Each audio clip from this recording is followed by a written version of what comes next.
It's 8:09, and we're monitoring new developments in the shooting death of conservative activist and influencer Charlie Kirk. This happened yesterday while Kirk was speaking at Utah Valley University. The 31-year-old was a known Trump ally, co-founder of the conservative group Turning Point USA. And this morning, leaders from both parties are condemning this as an horrific act of political violence. And joining us now to talk more about it is Professor William Braniff, a leading expert on extremism and a director of the Peril Lab at the American University. Professor, thank you so much for being with us this morning. My pleasure. Thank you. First, just your thoughts when you heard this really shocking news come in yesterday. Well, I had a lot of thoughts, as you might imagine. The first is that we need to condemn this violence. It doesn't matter how we feel about the politics of a given event. We need to protect civil discourse. We need to condemn violence and not allow violence to become normalized. Second, my thought was Americans need to choose how they're going to react right now. If we choose to point fingers, we could actually accelerate a tit-for-tat violent spiral, a downward spiral that's really dangerous. If we instead choose to reaffirm our faith in civic discourse and nonviolence, we can potentially turn the tide on the trend lines in the United States. And third, we need to invest in prevention. We can prevent acts of violence like this. We have a lot of experience, we have a lot of data, we know how to do it. We just need to invest the resources in building prevention ecosystems for this form of violence. And you know, your research focuses a lot on preventing violent extremism. So what stands out to you about this specific assassination?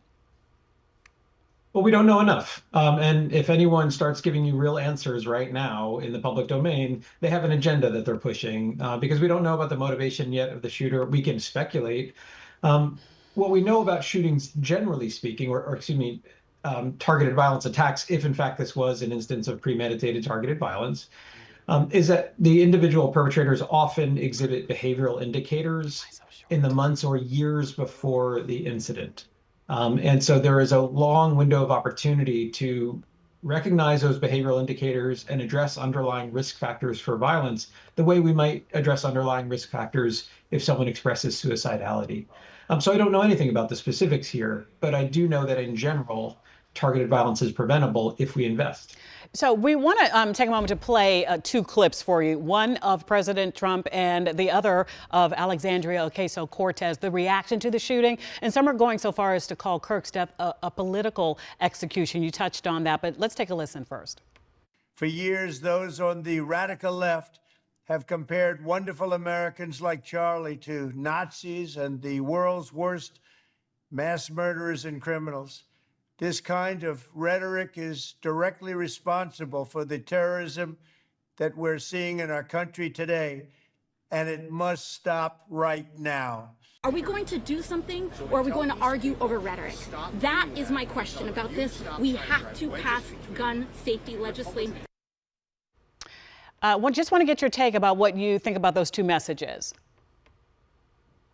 Those are messages that politicians offer in the aftermath of an event. I'm not a politician. I think there's an opportunity here to reflect on our values and what kind of country we want our children to live in.